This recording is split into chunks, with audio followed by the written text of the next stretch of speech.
I'm so happy you found Virago 24/7. If you're loving this podcast, please go to wherever you're listening and rate the show. 5 stars would be very much appreciated. I wouldn't mind a review as well. And also, please share this podcast with your friends. Hi, I am your host, Leonette Talley, and you are listening to Virago 24/7. Virago is Latin for female warrior, and 24/7 is for all day, every day. Virago 24/7 is a weekly podcast that brings diverse women together to talk about life and our experiences in this world. We share our views on self-love, mental health, marriage, children, friendships, and really anything that needs to be talked about. Here, you will find everyday growth, everyday healing with everyday warriors. Just give me my space to move, 'cause it's my thoughts, what I want, and I want what I want. So today, I want to welcome Kate Ferguson. She is new to the podcast.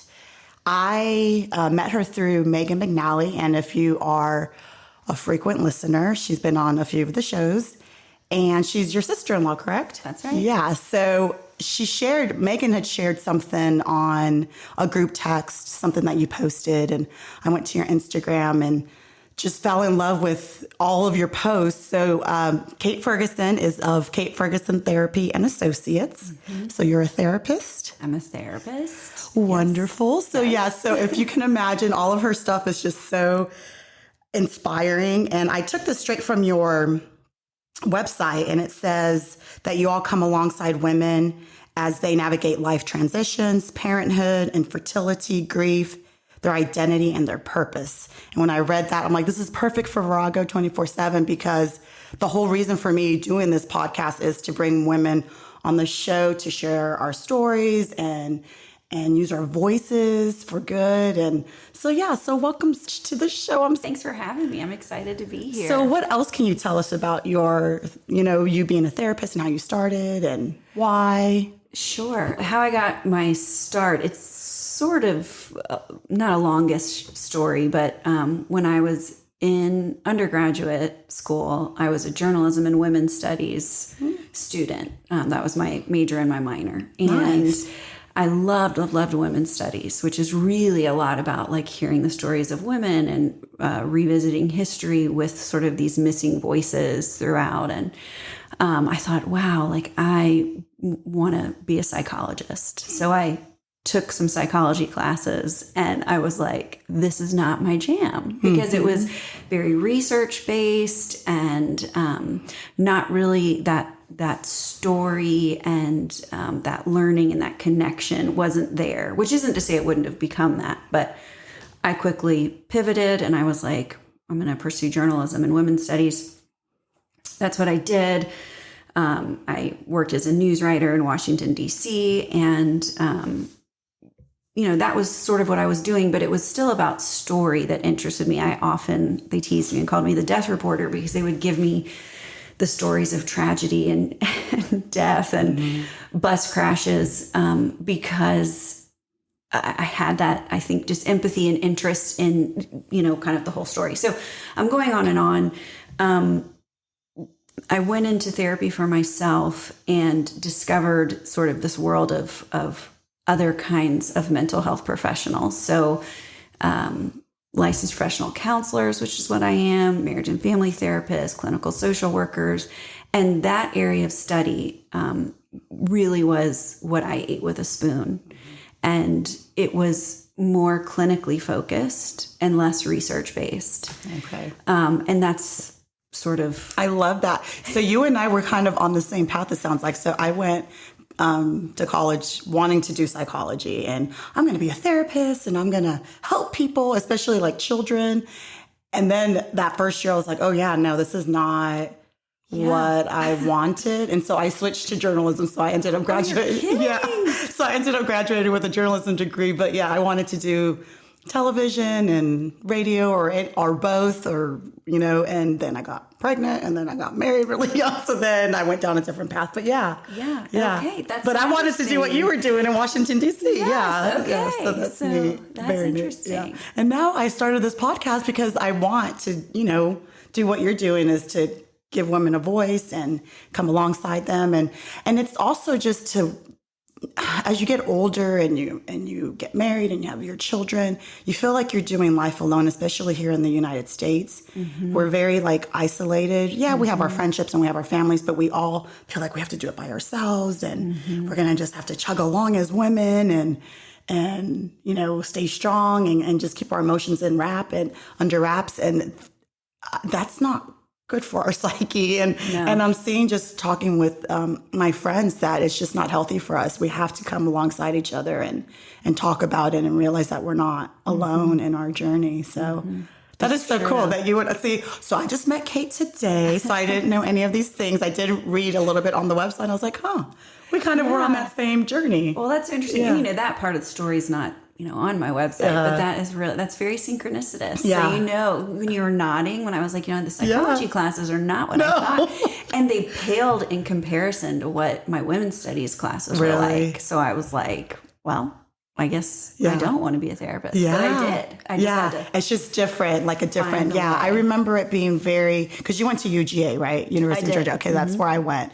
Yeah, very philosophical and just very things that I'm like, no, I like the relationship part. I like the relational part. Yes. And this is not it. Yes. Yeah. And I mean, I do know now and work with a lot of psychologists that's exactly what they do. You know, like, so shout out to psychologists. Yes. It was just how my path unfolded. And I was in a statistics class, learning how to understand research and reading these long studies. And I mean, now I'm just kind of nerding out on therapy. What's interesting is through my path, once I could understand story and kind of find my way as a therapist, then I became fascinated by research. Okay. So it probably would have all shaken out, but that's not what I want. I don't want to do this. Yeah. You know, like I don't, you know, but now thank God I can read statistics. So how long have you been practicing and had your own practice? So I have been practicing for, I was just thinking about this yesterday, for 15 years. Okay.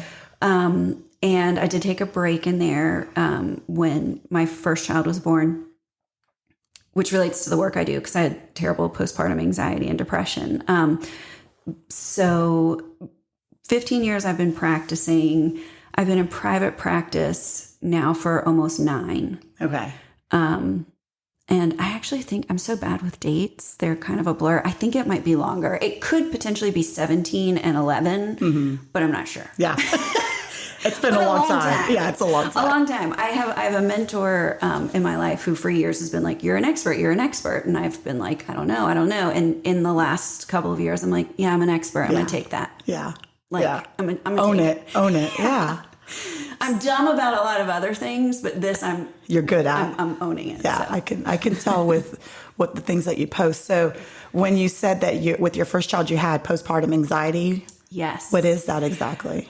So people think about, you know, postpartum depression like they see in the news and or in movies, and really postpartum depression is one part of something called a perinatal mood and anxiety disorder. And the anxiety, it looks so different than I thought it would. And actually a lot of providers thought I should look. So for me, it was, I couldn't sleep. I really couldn't eat. I was compulsively cleaning and just sort of on edge.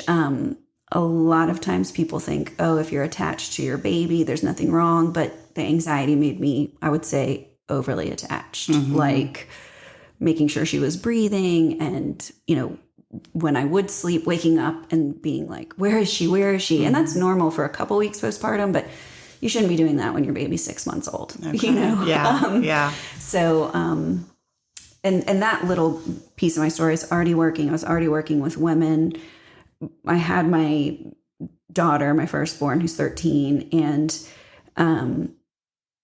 you know, I didn't feel right, and my midwife didn't know what was wrong with me, and my OB didn't know what was wrong with me, and I went to 2 different therapists, and they didn't know what was wrong with me, and I myself in my training couldn't like pinpoint what was wrong. And then, you know, by grace or whatever however you want to say it, I stumbled on some information about what a perinatal mood disorder is. And I would say I got better, and then I pursued all this additional training. So like my practice is all women's issues. Okay. But half of it is what I call reproductive mental health, all of that part of mothering. And it's funny because since you work with women, like being the birthing parent, being the mother, you know, whatever language you want to use, that's what women do. Yeah. But none of my training and even my women's studies undergrad didn't really talk that much about the experience of mothering. Really? And like all that it entails, or choosing not to be a mother, all that stuff. So anywho. Yeah. I wonder how many people go through that, because I'm wondering if I went through that and I just didn't know it. Yeah. Well, after my third child, it was after the third one. I was just always on edge and.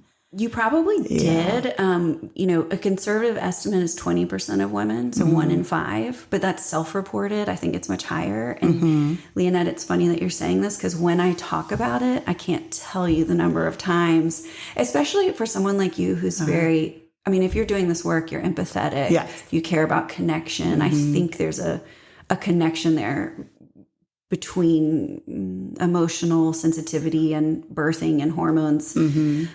Anyways, you probably did. And it happens frequently that when I start talking about it, people are like, that sounds familiar. Wait, that was me. That was my sister. That's my friend right now. Like kind of thing. And like you should feel happy and you should feel like this is like, I'm in a good place. So why am I so like, why are my insides not matching like my environment? Yeah. And it's interesting that it was your third child.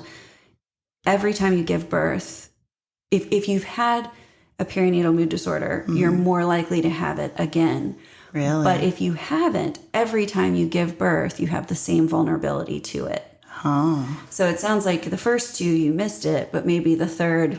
Well, the first one I couldn't because I was in school and I was working and I was like 21 when I had her. So I didn't have time to process any emotions. I just had to just go. And I think with my second one, there was like a big gap. She was 7 after, when I had him. Okay. So it felt like it was kind of starting over again. So, and this time I was married and, at a home, and it was just more of a more stable environment. So I don't know, I think you're right. Maybe I should have had it. And all of it was like pent up. Yes. God, good for you. Well, I don't know. I always say, I think it's just because they were so young. There was like 9, 2, and then a newborn, and it just was overwhelming. Yes. But when I think back, the way you were just describing it right now, I've never even thought about me having any kind of postpartum anything. And so right now, until you started describing, I'm like, wait a minute, that sounds very familiar. Maybe you had it. So you help women go through this and accept where they are and... Yes. Okay. So, yes. I mean, what I consider, sort of the reproductive mental health is infertility, stillbirth, infant loss, perinatal mood disorders. I also lump in there child-free by choice or child-free by chance. What does that mean? So I've never heard of those terms. Child-free by choice is sort of like the word, but I've added in child-free by choice or chance. Okay. Because, in our culture, if you're a woman and you choose not to have children, that has implications. People think, you're weird or you're a bitch or you're selfish. And also it's so misunderstood because I have a lot of clients and have had them over the years that, they're child-free by chance. They were open to it. They would have done it. It just didn't happen for them. Yeah. And kind of unpacking and processing what that looks like. Or they really thought they had time and, then they meet their partner and they're 40 and they're, kind of being like, wow, I don't think in my 40s, while plenty of women do, and I have clients who do. I recently have a client who's 48 and had a baby. Really? But other people in that life stage are like, wow, I'm going to choose not to have children. And what does that look like? Yeah, I have a friend who's going through that. It's so sad and unfortunate right now because she is in her 40s, early 40s, and wants a baby. But, she went to school, and she's a therapist as well. Oh, wow. So, yeah, she went to school and just focused on school and then got married a little later. And now she's ready, and they're having such a hard time. So it's just really sad how you think, I have time. Yes. I have time. And then when you're ready, it may not happen for you. So I've seen that struggle in her, and it's it's heartbreaking because I don't even know as a friend, what do you say? Like, Right. what do you say when someone can't have kids and they really want it? Yeah. And they're ready. Yeah. I mean, that's a lot of grief work for the individual, right? Which is a little different than as the friend. I love that you're asking that. The thing that comes to mind first is to kind of check in with your friend. Like, I feel this and I want to know how to care for you, etc. Something that I kind of tell people, tips that come up a lot that can be unexpected, is typically my clients who are navigating infertility actually don't want to be asked about it because they're already completely thinking about it all the time. Yep. And they know that their loved ones, mean well when they're being like, how to go, blah, blah, blah. But the process is so intense and consuming, like quite literally, physically, financially, emotionally, that the checking in is like another thing to care for, another reminder. I always think of one client who was like, I was having a great day. I wasn't thinking about it. She happened to be on a sailboat with friends. And then her friends took this opportunity to lean in, and they meant so well, but it just totally took her from a moment of peace into the stress.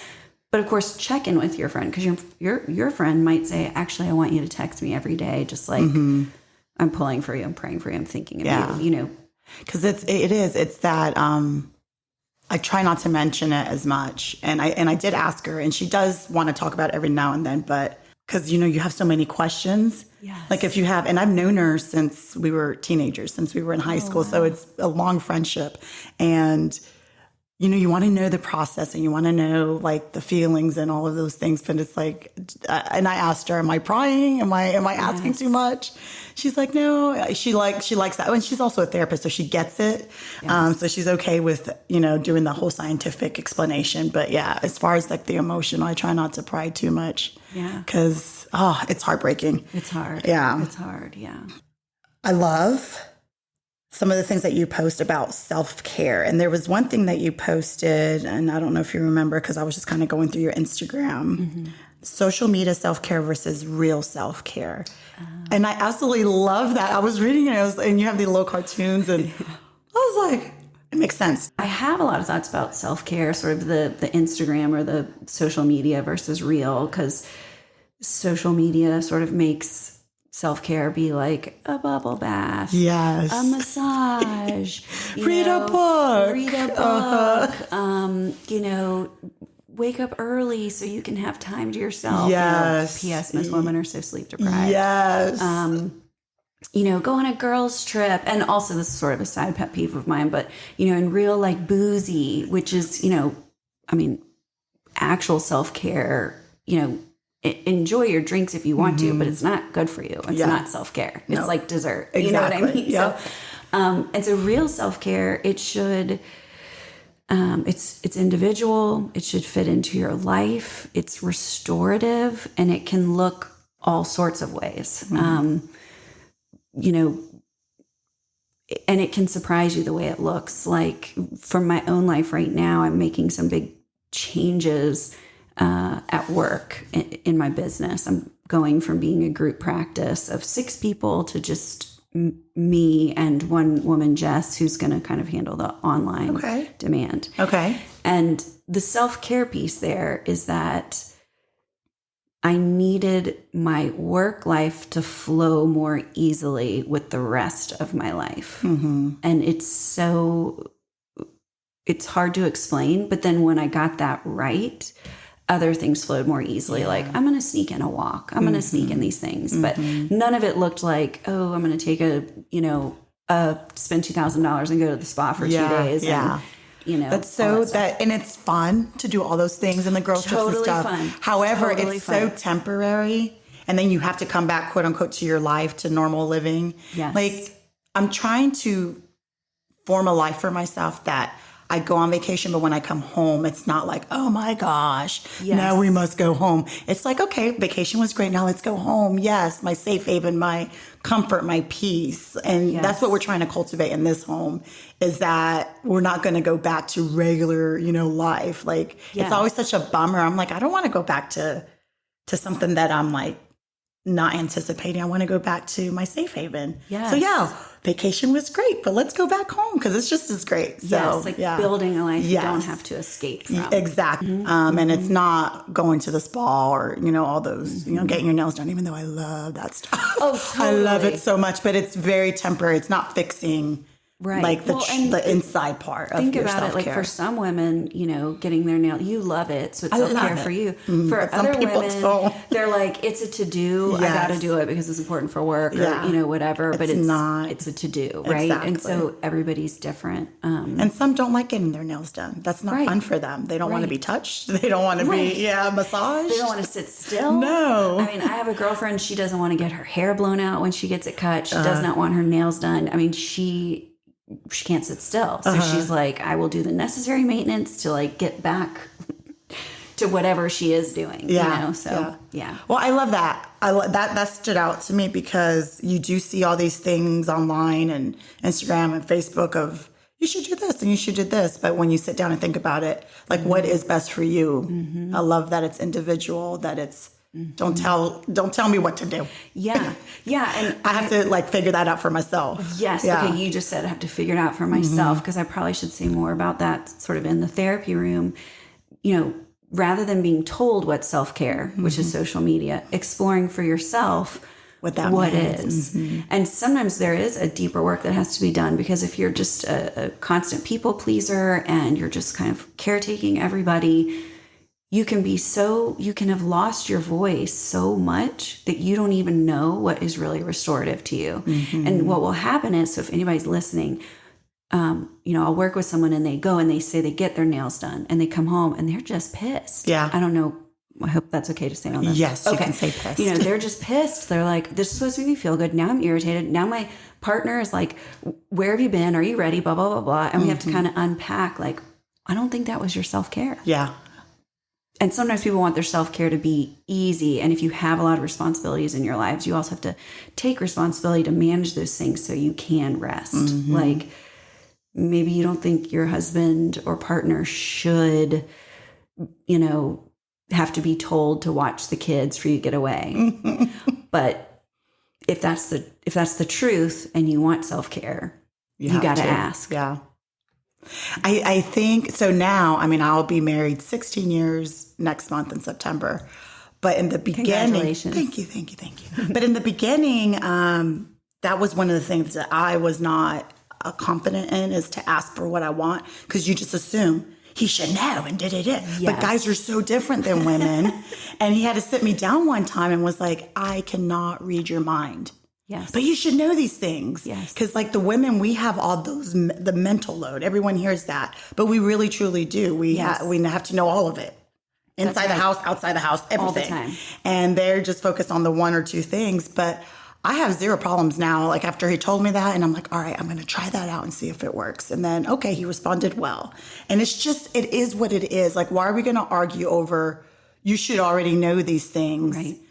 Why? They don't. And it's not going to happen. But if you have a partner that's willing and able to help and wants to get involved, just tell them. Yeah, just ask. Tell them. Yeah. Just make it work. Yeah. And so now if I get overwhelmed, I'm like, okay, this is everything that needs to be done.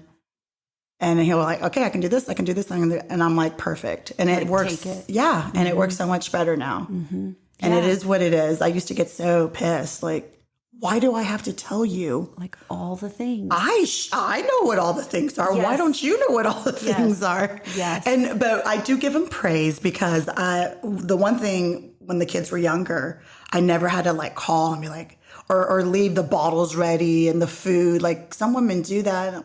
And whatever works for you. But for me, I'm like, they're the father. They should know what to do. Right. Don't give them a pass. So I never I'm like, I'm going on this girls trip and have fun and good luck. Yes. And it's interesting that you talk about that because, everybody's different.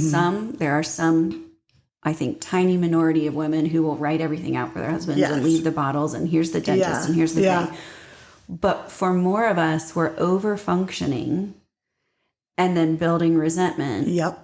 And it's related to perfectionism. It's like, I'm going to go out of town. You love these babies. You will figure out the bottle. Yeah. And you being willing to be like, he's going to figure it out. Exactly. Like, it's okay. Yeah.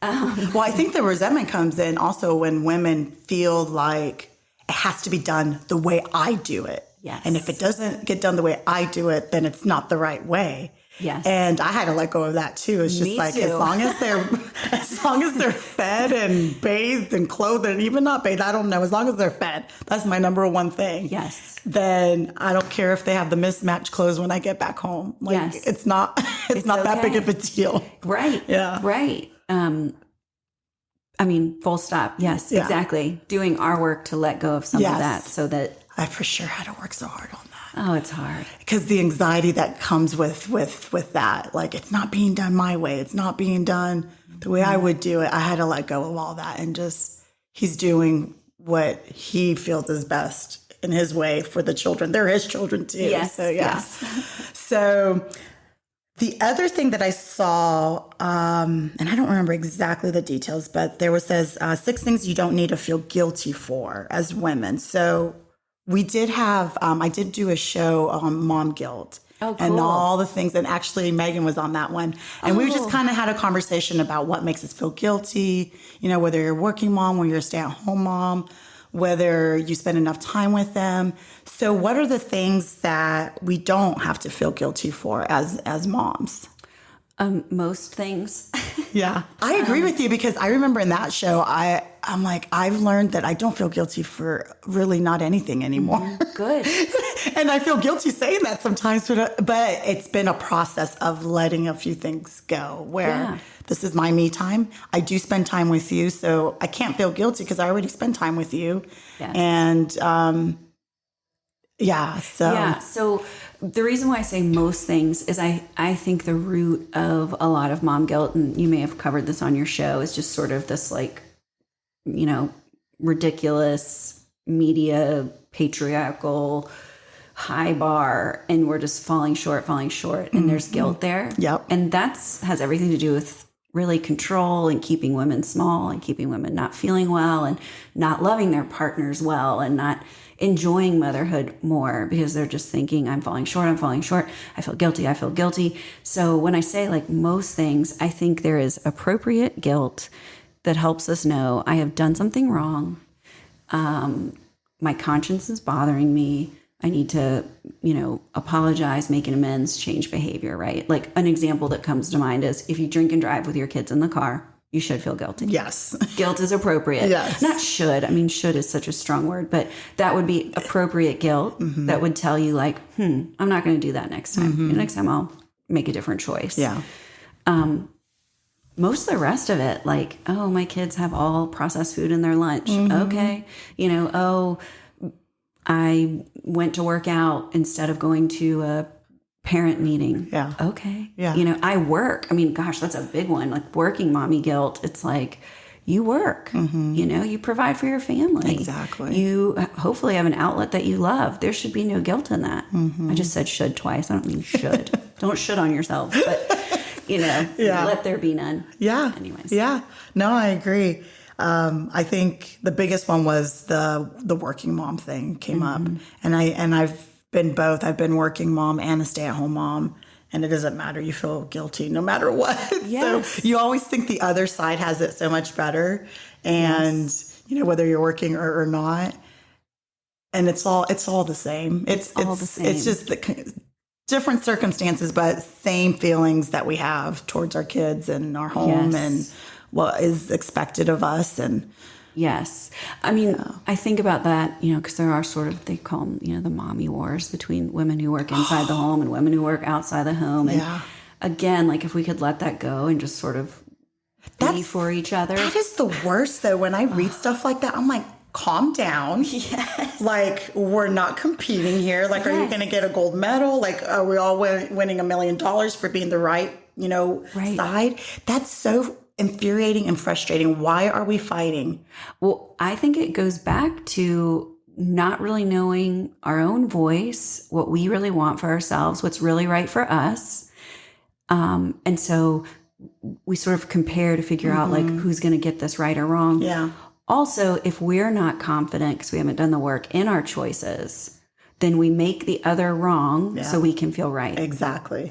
And you'll notice when people are like, every family's different. I'm doing my thing. they're less in the, oh my God, she, oh yes, blah, blah, blah, blah, blah. Yeah. I mean, I think that's sort of a huge part of it. Well, and if you feel triggered, like you just said, which I love, if you're not confident in who you are and what you're doing in your life, in your home, it doesn't have to be just your kids, just in general. If you're not confident with who you are, any little thing that kind of, because we all have those voices in our head that are telling us what we're not. So any little thing outside of that just, pokes any holes, you're going to get triggered. You're going to get triggered and you're just going to be like, because it's something that you're already insecure about. Exactly. Yeah. Exactly. And, something that comes up a lot in the therapy room is if I'm hearing somebody, they're triggered and it becomes my neighbor's bad, she's bad, bad. It can be, and typically my clients can really get there. It can be like, hey, this is giving us a clue into something you might not even realize that you don't feel at ease around. Yep. What's going on there for you? Yeah. How can we help you feel better? So you're just not even looking on somebody else's paper. Exactly. I say it so much and it's a mantra in my own mind, like every family's different. Yeah. Every family's different. I cannot even worry about what the Smiths are doing. No. Because our family's real different. Yeah. Oh yeah. And that's the beauty of it. Like we're all so different and we do things differently and we tick differently and why do we have to fight about that? Yeah. Yeah. And I think sometimes it comes down to envy as well, which is not a good feeling to have. Maybe the working moms are envious of the stay-at-home moms and vice versa. Like I stayed home and I'm like, I was supposed to be a working woman.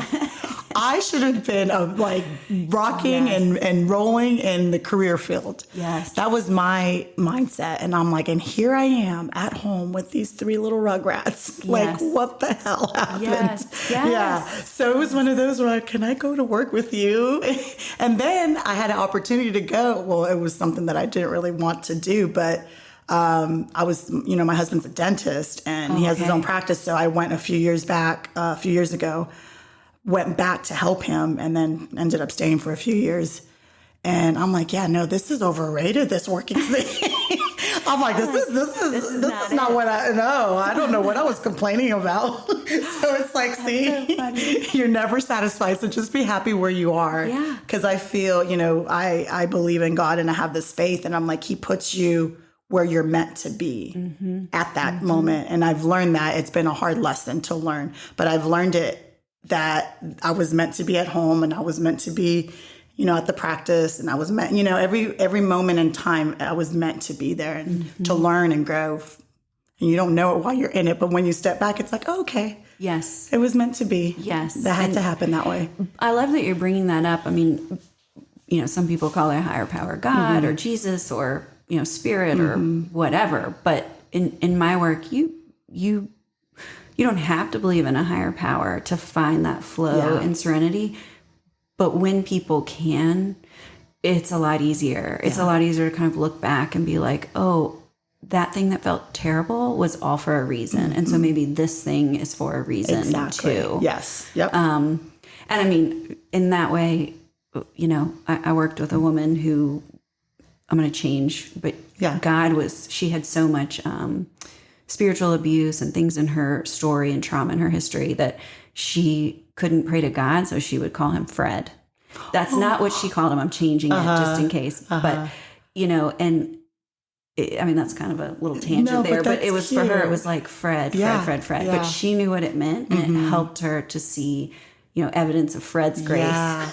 I love that. That's so cute. Yeah. Whatever works for you. And what works for me is to feel like there is something bigger than us. Yeah. Me too. And to be able to look back and understand. And then when you look back and realize, oh, I survived that. Like that was like, I'm still alive. So now I take things that come with more grace and understanding that, okay, what's the lesson in this? What am I supposed to be learning instead of getting like pissed about like, why me and why now? And even though those feelings are very natural and we deserve to feel those feelings. Yeah. But then in the end, feel your feelings. But then it's like, all right, what do I have to get out of this? So yeah, another sort of mantra that comes up a lot is feel your feelings, forget the story. And it's like, always feel your feelings. Yeah. We don't suppress our feelings. No. But try not to write a big story about them. Oh, I like that. An unhelpful story. Yeah. You know, like I feel, mommy wars. I envy my neighbor who goes to work all day and has a full-time nanny. And it's because she, is a terrible person and is selfish. Oh, yeah. And, she doesn't even like her husband. Yeah. And she barely spends time with her kids. Yes. And her kids, they have behavior problems because she's never there. That's all the story that's not helping you. Yeah. But feeling the feelings, yes. Yeah. I feel envy. I feel longing. That looks nice. Mm-hmm. Yeah. To hear more amazing female warrior stories, hit that subscribe button and give us a 5-star rating. We would truly appreciate the love. Now back to our show.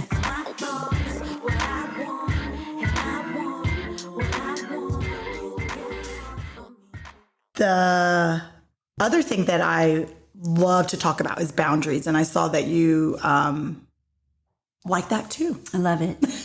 That you like boundaries. And then I saw a few posts. I'm like, I'm learning boundaries at an older age. Mm-hmm. I know some people that have had it when they were younger. It was instilled in them. I have a friend who doesn't understand not having boundaries. Oh, gosh. Yeah. And I'm like, you are just very lucky, blessed, whatever you want to call it, to just have always had that inside of you, because I'm just now learning that as an adult, what boundaries look like with family, with friends, with marriage, with children, all of it, with anybody. Yes. And it feels so good. Oh, it does feel good. It can also feel so scary. Yeah, it is scary. Like learning them and forcing them. And I love that you're saying I'm just not learning, because I also think it's normal to always be learning, because we grow and change, and people grow and change. And so what works for us in one season, it's another boundary when it shifts, to let people know. And it has been difficult because then it looks like she's changing and what's wrong with her? And she wasn't like this before. Well, yeah, I wasn't. Right. Right. I was a pushover. That's what I was. And there, what you're touching on is when we start to set boundaries, I am convinced it is always better long-term for the relationship, even if it is it requires the relationship to end. Right. But when we first start setting limits, the people who have benefited from us having poor limits are not happy. Oh, yes. But you used to do whatever I said. You used to let me show up at your house unannounced. You used to answer my call at 2 a.m. You used to work yourself into the ground. Yep. Yeah. You used to do all my laundry, whatever it is. Yeah. When we're like, oh, yeah, no, I'm not doing that anymore. People are like, change back. Yeah. Who is this? Who's this new you? Yeah. Yeah. What's wrong with you? Yeah. Nice. Well, it's for me, it's been the past 5-6 years. So it's very fresh. And there's been some friendships that are no longer and relationships that are no longer, because it's like your mind shifts, and then you realize the things that you want to tolerate, the things that you're going to accept, that maybe you just, not that you accepted them or tolerated them before, but you kind of just stuffed it. Like for me, I would stuff it and be like, well, I don't want to be, mean, or let's just give them a chance, or maybe I just misunderstood, or, they're this and I've known them this long, or they're family, and, something like that. Yes. So was the root of that for you, not to but do you, but underneath that, do you feel like it was like people pleasing or conflict avoidance, or both? Both. Okay. Both. Yeah, because with me, which is weird, because people that know me know I have a big mouth, and what made me want to change, because it's not always the other people's fault. How you react, you know what I'm saying? So I did a lot of reacting. So I would stuff. And then boom, I was like a bomb that went off. Oh, yeah. And where did this come from? Because you've never said anything before, which is very true. I didn't. I just stuffed it all in. And so now I just threw this bomb, and I just, I cut people with my words when I get to that point. Oh, yeah. And so I'm like, that's not good. I need to learn how to voice my opinion, or what I feel in that moment. I need to learn how to set boundaries. I need to learn how to speak up for myself, because I can't just go around exploding on people and causing all this mess because they had no idea. Right. So I had to learn how to shift my do it at the time, not let it build up, which I see. And it was people pleasing and or getting in trouble when I was younger for even opening my mouth up. So it's like, So that's interesting that you mentioned childhood. A lot of times almost all the time there's roots in childhood, which is not about like, blaming or anything like that. Yeah. But if you are raised to be oriented towards what your caregivers are thinking and feeling and wanting, and not yourself in an age appropriate way, you're going to struggle with boundaries and the way you feel about things. And I love that you're talking about, people often think, and I write about this, that you have poor boundaries and you're a pushover, but it can look very different. It can look like, well, you're not saying you were a rager, but poor boundaries can be that you're furious, you're raging, you're controlling. Oh no, I was. That's a poor boundary that you are infringing on other people. It's not okay. But what you're describing, like the stuff and the explode, that's what I would say I see the most. Really? That was also my lived experience before I did some work. And the mind F of that. Sorry, I don't know if I'm allowed to say that. No, say it. The way it trips us up, and I totally hear you that you have worked on that. I'm not saying this is you, but I bet you'll resonate. Then we explode. Then we feel guilty. So then we're people pleasing. Are we okay? Are we okay? Are we okay? But all we're doing is setting ourselves back up again to just lose it. Yep. I mean, it's so, I don't know. I mean, I feel for women in that cycle, and I still, I still can, if I'm not taking good care of myself, I will get there like that. Yeah. Yeah. No, it's difficult, but it's been good for me emotionally. I don't know about the other people that were cut off, but yes, for me personally, for you, like, do you notice that you don't, have that like explosion anymore? Or I don't. Wow. I don't. How, I'm just curious, like, and maybe you've already talked about it on here, but was it therapy? Was it journaling, prayer? Like, what did it? So I wish I could say it was therapy. I went to therapy like twice and then I just didn't go again. Yeah. But for me, it's definitely been prayer and journaling and lots of prayer. Yeah. No, I always like to ask. Yeah, that's been my thing. And just, I think I've always been self-aware, but just didn't know how to deal because it was never taught. So it's just reading and teaching myself and praying, lots of prayer for sure. And just being by myself and trying to understand where it's coming from. Yeah. Where's this rage and like just the things that make me so upset. Or where's that coming from? Okay, that's coming from this. All right, let's like think about it, write about it, and just try to let it go. But prayer is very powerful in my world. Yeah. Because anything that I've ever gone through, it's been prayer. Well, I love when you're like, I wish I could say it was therapy. Yeah. I always like to ask because I love it when it's not therapy. Really? Because people can think like, I'm damaged beyond measure. I must go through this arduous, therapy process. And while I'm a therapist and, please come see me, I want to do this till I'm 80. There's a lot we can do on our own. And, I'm a big fan of the 12 steps because there's one for everything: eating, drugs, love, booze, codependence, like whatever. But the first step is this surrender to a God of your understanding for prayer. And there's this, I always like these little tidbits. There's a prayer I learned in the rooms of ACA, Adult Children of Alcoholics, and it's bless them, change me, heal us. And that is such a powerful prayer. That's if that becomes your mantra and you believe that someone is listening, some being is listening, I think that's 2 years of therapy. Because I like that. Yeah, so that's 2 years of therapy for you. Just take yourself shopping, put it in the pocket, get that massage. I love that. Bless them, change me, heal us. Yeah. So I didn't know that prayer, but that's, yes, it is. Does that resonate with it what does you resonate, did? especially bless them.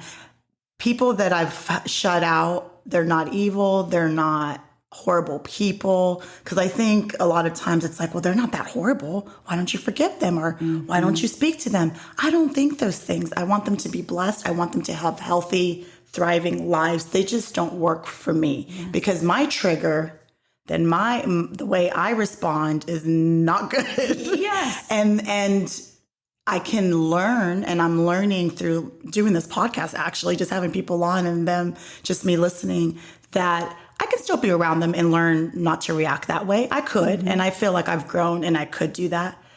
But it's so exhausting. And do I want to? And do I have to? And so those are the questions that I start asking, and then you feel guilty for even, it's like, okay, well, I've gotten better, so I can, learn how to react and not comment and not get, I'm like, but why do I have to do that? I turn like a little kid. I'm like, but why do I have to be the one? Right. Or I can just avoid. So that's an effective limit. Because you're like, I could do it, but I choose not to. Yeah. Is that really how I want to spend my time? Because it takes plenty of energy to be healthy with the people we want in our lives. It does. So sometimes it's just, a relationship just ends. Yeah.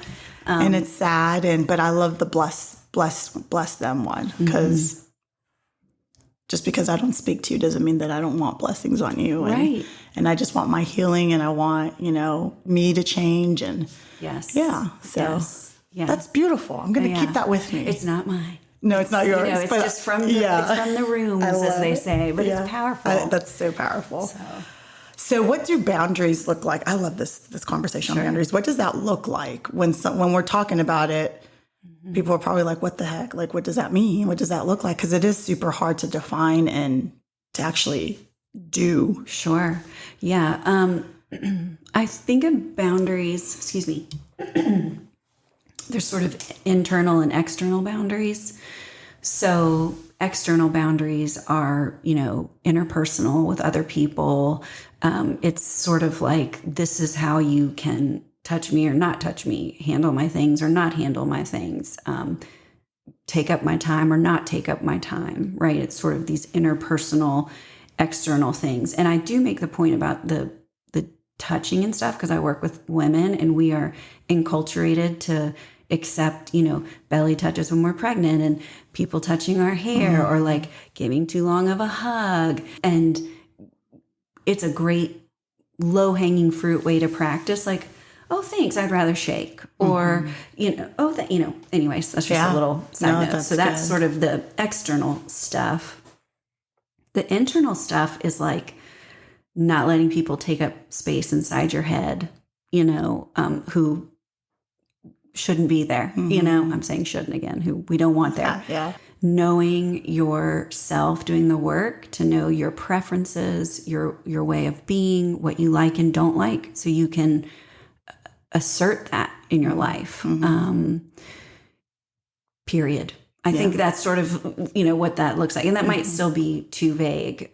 So kind of an example maybe of an internal limit is you are, let's say, going to a healthcare provider and, you just don't really like them, but you're like, it's okay, whatever, it's fine, blah, blah, blah, blah. Okay, yeah, I'll reschedule. Okay, yeah, okay, well, they're 15 minutes late, but that's okay, but blah, blah, blah, blah. And, externally, you could be like, I need you to be on time. This isn't working for me, blah, blah, blah.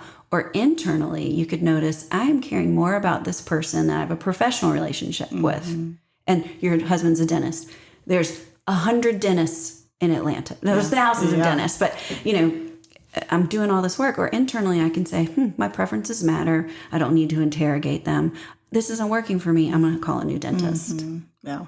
Like, and there's bigger and more emotional ones, but I try to use sort of little ones or like really hyperbolic ones to help make the point. Yeah. It feels like, to me, if it doesn't feel right in my spirit, then something's up and I need to say something or remove myself or something. Because in the past, it's like, okay, you ignore it. Yes. You just push that little voice to the side because you don't want to be the difficult one, or you don't want to cause chaos, or, you know, the last time I said something, you know, it blew up into my face, so just shut up about it. Yes. So I'm learning that if it doesn't feel right, then, okay, next time I'm not going to do this again. Or, you know, if it's something that is just like a one-timer, then I'm like, I'll just make sure I don't hang out with this person again. You know, they're not going to be like, I'm not going to get to want to know them deeper. Yeah. And, or just expressing yourself instead of telling it to go away. Shoving it down. Yeah. And each person is different, right? So if you're super conflict phobic, you might have to do that work to be able to set boundaries. Yes. If your parent was very intrusive and had terrible boundaries and was in your room and not letting you have privacy in the shower and going through your stuff, you're going to have to do the work to realize like where you end and someone else begins, and that's important, right? Like there's deeper work sometimes that's under there. But what I love you're saying is just touching on, when you say it doesn't feel right in my spirit, I hear someone who understands their inner voice and thinks it matters as much as someone else. Yeah. So people a lot of times with boundaries are like, oh, you're getting selfish, blah, blah, blah. Yes, And it feels very selfish. it does, but you know, a healthy boundary is only, you know, I'd only ask of you or myself or a client for your own preferences to matter as much as someone else's. Yeah. Not more, but not less. You know, but you're responsible for your preferences. Oh, yeah. That's a boundary. They're responsible for those. Exactly. You know, husband might prefer to have sex 5 days a week and you might prefer to, and like your preference matters. Yes, it does. You know, Anyways. No, I get that. And I think the hardest boundaries to form are with family. That's the hardest. Out of all the boundaries that I can think of, it is. The family is the hardest because, Well, there's a lot of history with family too. I always say that, you know, when we go home, we grow down, right? Like, so, you know, typically like, oh, we're grown up. But, you know, I was just talking with someone yesterday and I wouldn't want to be, I'm not myself always when I'm with family. I grow down. You know, I grow into the little sister, middle child role. Yeah. And, you know, I'm responsible for that. And there's boundaries to be set in there. But also it's just the hardest place because our younger parts within us are just activated. Yes. So like as you and I are sitting here today, this is just our grown woman self here at the table. You know, but you sit with, you know, your big brother and your little girl self is coming out. Yeah. You know, like you sit with your parents and it's your child is activated and present, not just your adult self. No, that's what makes it hard. Yeah. Yes. Very hard. Very, very hard. So boundaries is my top favorite one. I can talk about boundaries all day long because I'm learning it, and I like to get more tidbits about, okay, am I doing it right?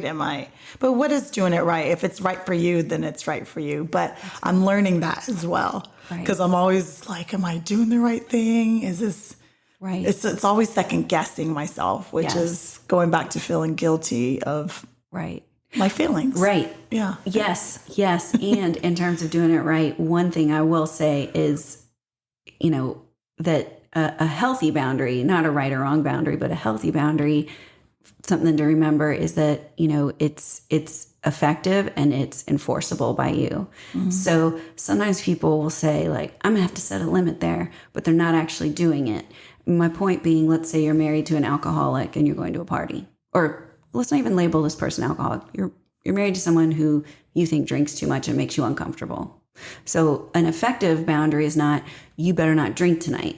An effective and enforceable boundary is, hey, I'm going to bring my own car. And if you start drinking, I'm going to leave.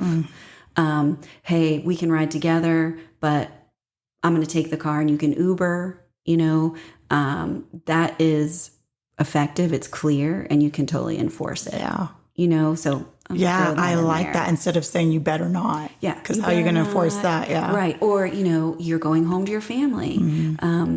If you belittle my child, then I'm going to leave. If you, whatever you don't like, you know, and you can say, you know, I feel uncomfortable when you, I'm using this example. I feel uncomfortable when you belittle my child. Okay. So if that happens, we're going to go home. And it's low drama, but you can enforce it. And it's not really telling that person, you're wrong, you're bad, you're a piece of crap. Who does that? Da, da, da, da, da. It's just like, hey, when you do X, I don't like it. This is how I'm going to respond. Happen. Yeah. I love that. And then you actually scary. But then you have to actually do it. Yeah. That's another part about boundaries is I'm like, it doesn't feel comfortable. If you have to do that scenario, when you're getting your keys and you're gathering your kids, you are shaking, you are sweating, you might be crying. You still got to do it. Yeah. You got to practice it. And what happens, I think, a lot of times is maybe you might say that, maybe not out loud, but maybe to yourself, if they do that, I'm just going to do, like in your mind, you're like a superhero and I'm going to do it, damn it. And I'm going to, but then when it actually happens, you just let it happen sometimes. And then it's going to happen again because that person doesn't know you have these boundaries set. Yes. You just let them, and even if you did say it out loud and you didn't leave, they're like, they're going to know, oh, she's just talking. Yes. And, you know, sometimes that talk is important to get there. Yeah. When you said that, like sometimes you get there and you don't do the thing. I feel such compassion for that because it's like that's also when we have to be gentle with ourselves. Like a good internal boundary there is it's okay. Yeah. I'm not perfect. I'll do it when I'm better. Yeah. You know, when I'm ready. Yeah. It didn't feel right at this time. And that's right. Yeah. Maybe one day they'll really piss you off and then you'll really do it. And then you'll really do it. You're just not that pissed off right now. Yeah, you're just, you're not mad enough yet. No. Or what I'll say is you're not uncomfortable enough yet. Oh, that's a like good one. When clients are really lamenting, like, when do I leave? When do I stay? I don't know, blah, blah, blah. Sometimes I can say, depending on our rapport out loud, you know, you'll change when you get uncomfortable enough. But in my mind, I just know change happens when we get uncomfortable enough. That's true. You know, and that's each individual. Until then, you just keep doing what you're doing. Yeah. I mean, it's the discomfort. Yeah. Eventually it tips over where you be strong. And it doesn't matter what anybody says to you. You have to figure it out on your own. It has to be the right time for you. So true. Yeah. Okay. So there's another thing that I found on your Instagram that I loved and that I want to talk about. So it was a little lady's thinking, and it was said, instead of thinking either or, I can think both and. And I love that because I think as humans, not just as women, but as humans, some of us are very like, it's either way over here or way over here. There's like no middle. There's no, it has to be this or that. And so talk about that a little bit more, the either or both and. Yeah. So that's a real like classic, you know, cognitive therapy reframe, right? Like goes all the way back to Aaron Beck. And it's just sort of unpacking our thinking that we can think, either or black and white thinking, you know, just what you just said, like, I'm either all good or all bad, or she's all good or all bad, or I'm either a great mom or a terrible mom. Yeah. I either love my husband or I want to leave him. And breaking that into both and would be, I love my husband and sometimes I feel like I want to leave him, you know, that's sort of dramatic, but you know, I love my husband. Sometimes I don't like him at all. Two things, it's holding this idea that two things can be true at the same time, that very few things are all black and white, you know, that most things are gray. And that can bring just a lot of relief to people. You know, I love my job and I miss my kids when I'm there. Yeah. You know, that's a great example. So I love my job, but I miss my kids when I'm there versus I love my job and I miss my kids when I'm there. Like even when I say that, typically that reframe, they'll notice in their bodies like they're a little more relaxed. Just making space. Because I can feel both. Yeah. Yeah. Like, and maybe you don't even have to do anything. Yeah. Maybe we just sit with that. It just applies all over. Yeah, I love that. No, I just like that one because going back to my younger years, when I first got married, that was the biggest thing. Like when we would argue, it was like, for me, it was either, oh my gosh, we're doing great, or oh my gosh, we're going to get a divorce because we just argued. And it was so extreme. And he had he's older than me, so he's a little wiser. But he would say, like, calm down. We're just disagreeing. Yes. Like, it's not the end of the world. Because you kind of, what I used to do was just bring out all the things from all of the times and bring it to this moment. Yes. And it just is so much bigger than it has to be sometimes. Sometimes. If you do the and or both, like, what was it, the both and, it doesn't have to be like either or, like you said. Yes. And oh my gosh, that's been another lesson that I've learned, which a lot of these things that I'm asking you today are all for personal reasons, because it's things that I've had to go through. And that one took a long time of being in a marriage, like 10, it'll be 16 years, probably like in the past few years. I don't have to be so extreme. It's like we can just argue about this moment. We can still love each other, and I don't have to think that the worst. Yeah. We're totally happy or getting divorced. Yeah. That's how it was. It's funny. I love that you just said, and maybe it's taken 10 years or it took 10 years. People, not trying to, unpack your psyche on this podcast. No, do it. That makes me think that, there's attachment wounds and things in your background. Yes. And Wow. for 10 years, you held on, you found your way to both or your husband loved you through that and healed some attachment wounds. And so what I hear in that is it took 10 years, because sometimes it takes that. Your attachment is healed and more accurate. Yeah. And so you can fight and know that it's okay. Yeah. Wow, you just analyzed me. Oh, really? Oh, yeah, okay, good. Yeah. No, I hope that's okay. No, that's fine. No, that just gave me the goosebumps. That's that resonates. Very accurate. Yeah. Wow. And just having a patient partner that could just understand, okay, this is a process. Like she just has to go through this. That's been super helpful. I can't imagine having a partner that would not understand why or have the patience enough to sit down and say, like, calm your ass down. It's not that serious. Like, let's just focus on this and not dig up all this other crap. And so that's been helpful. I can't imagine if he wasn't that way, if I would have been able to kind of unpack a lot of these things. And honestly, maybe not. Yeah. If you have two people with the similar woundedness, or like, if we fight, this is it. Yep. It can be very powerful to be partnered with someone who powerfully helpful if they are different and they're like, I'm not going anywhere.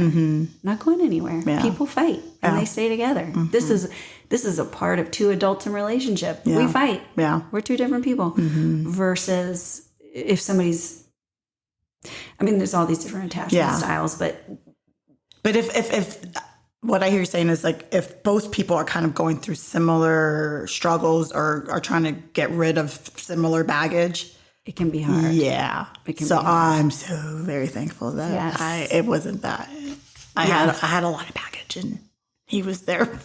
He was there for all of it.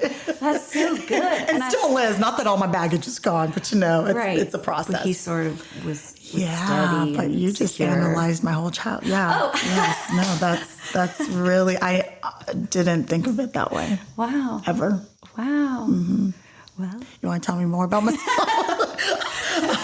What else can you say about me? That feels okay. So it's talking fine. about boundaries, that could have just been I have another therapist that's been on the show a few times, and she does the same thing. Oh, good. Yeah, okay. I love it. I think it's great because it's you have insight on people. So cross that boundary. I love it. That's why I like having therapists on, because they can.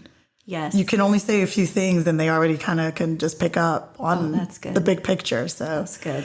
Okay. No, that's fine. But if we were at a cocktail party and I did that without your permission, talk about boundaries, that would have been a boundary infringement. Have you done that? Have you done it before? No. But I see therapists and healers who do. Yeah. And it's sort of maybe a pet peeve of mine. Really? Like they just jump in and start telling you about yourself? Yeah. And I'm like, that's not your role. Yeah. You're not invited. Just since we were talking about boundaries, just kind of pointing that out. No, I didn't think you crossed any boundaries. Okay. I appreciate a good analyzation.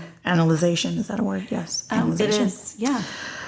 Those were my favorite things. Yay. And I'm sure there's other things. Is there anything else? Because this conversation is amazing. I love talking to therapists. Oh, I love the insight into the human mind and spirit, and I love all of it. Oh, Me too. Yeah. Me too. So even though I did not end up being a therapist or psychiatrist or whatever road I was wanting to go on, it's still nice to, like, I still have that in me where I'm like, I want to analyze. And that's why this conversation, I mean, that's your great strength. I mean, I think you're very good at this. And it's that same part of you, I'm sure, that was curious and wanted to connect and empathetic. Yeah.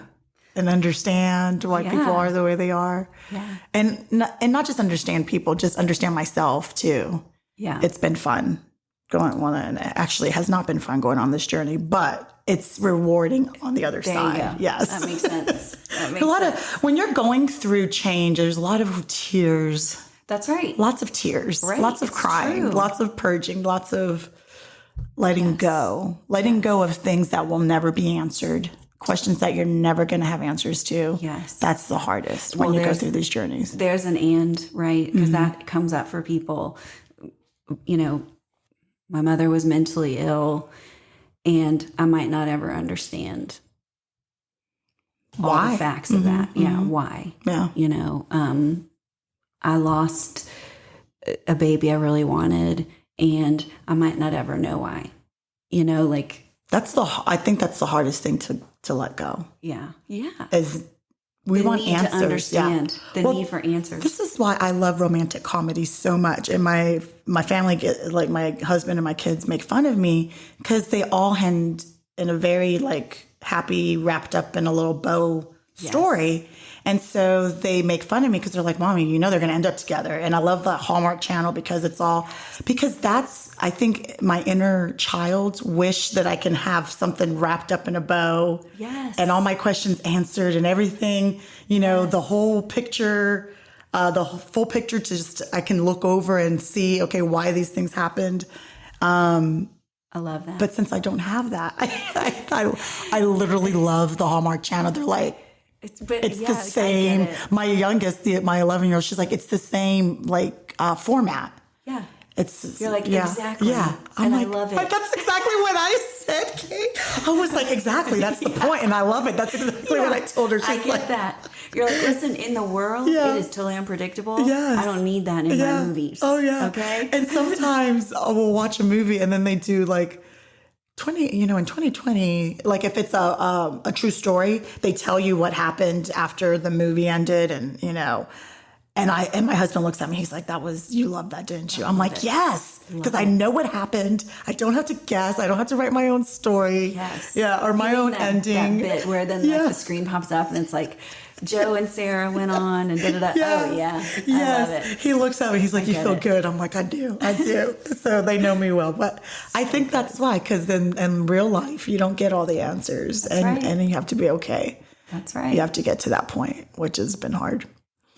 But Kate, where can we find you? What's your website? www.katefergusontherapy.com. Okay. And Instagram @KateFergusonTherapy. And you do all women. I do all things women. All things women. I love that. Yeah, I love that. I would love for you to come back on. I would love to come back. I would absolutely love for you to come back on. Maybe we can have some friends come on with us and we'll just pick a topic and analyze each other. And that'd be really fun. That would be a lot of fun. This, and I'm not just pulling for Meg McNally over here, but we have some good chats. She's my sister wife. I'm going to bring. We can solve the problems. Okay, of the world. Perfect. Okay, I'm going to bring her on. Seriously, I'm going to bring her on, and we're going to talk. Because we have her in common. Yeah, I love her so much. Exactly. So, okay, I'm going to have you back on with Megan. We'll come up with something. Or whomever. I would love Megan. Okay. I love when she's on. She's very just. I speak with a lot of hands and passion, and then you guys are very just calm, cool, and collected with your pretty words. And so I love that dynamic. I'm like, yeah. So no, I love her. So thank you so much, Kate, for coming on. Thank you for having and we'll me. definitely have you back. Well, thank you. I really appreciate it. All right, thanks. All right, bye. This week's quote is from a book called Brave Enough by Cheryl Strayed. You don't have a right to the cards you believe you should have been dealt. You have an obligation to play the hell out of the ones you're holding. Thank you so much for listening to Virago 24/7. If you haven't done so already, go ahead and hit that subscribe button, and please give us 5-star ratings. Also, don't forget to follow us on Instagram @Virago Virago24_7 and on Facebook at Virago24/7. And just connect with us and share your story. We'd love to hear from you.